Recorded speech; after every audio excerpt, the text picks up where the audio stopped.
غلطة غلطتها مش عايز حد يغلطها زيك. ازاي؟ ما بحبش حد يغلط الغلطة دي ويجربها لأي سبب.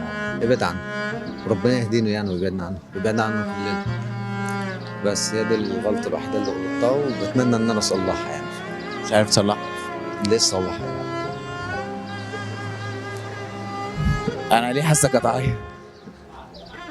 يعني عيط. في مامتي ليا بس يمكن ده سبب من الأسباب يعني. انك هتعيط؟ ده سبب إن أنا أتغير عشان الحاجة دي بالذات.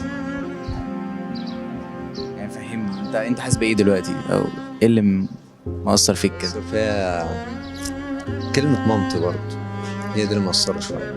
ليه حاسك دلوقتي بجد انت خلاص هتعيط؟ إيه؟ لا عادي، هي بعيدة عني شوية الأيام دي.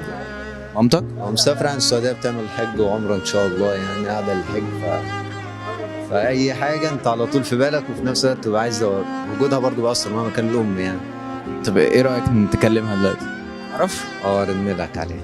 اول حاجة انا هقول حاجة وانت كمل اللي في قلبك، وهتقول لنا انت بعت لها ايه.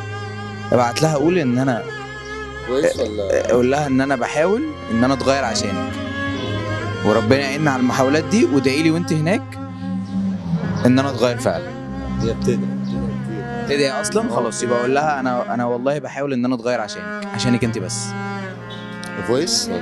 براحتك اعمل انت عايزه. كويس خلاص. ازيك يا ماما عاملة ايه؟ حابب اقول لك يعني ان انت تدعي لي وانت عندك، يعني ادعي لي كتير، محتاج دعواتك دول قوي.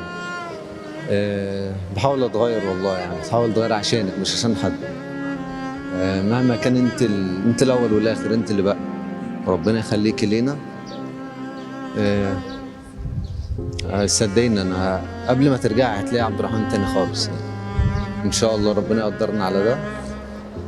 محتاج دعواتك قوي تنجحني ويقف جنبي في حاجات كتير. وجودك انت وربنا اهم من اي حاجه. ربنا يخليكي لينا.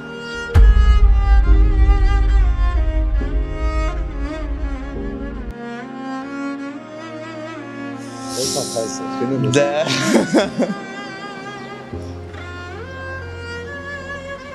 انت عملت فينا كده ليه يا عم؟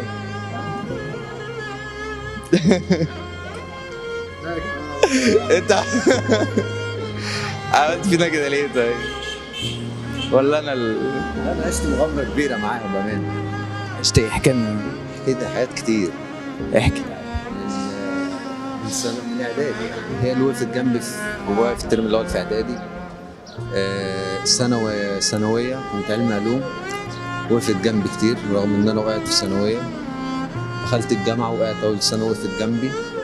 لو وقعت في حاجات كتير بامانه، سيب بقى وجود الاشخاص او حد، هي امك. ما صدقني مش هتلاقي حد جنبك غيرها. لا تقول له صاحب ولا اخ ولا حبيب ولا قريب ولا غريب، محدش يقف جنبك، هي امك بس. يمكن ابوك هيقف جنبك برضه، هيدعمك. حاول ما تخسرهمش مهما حصل.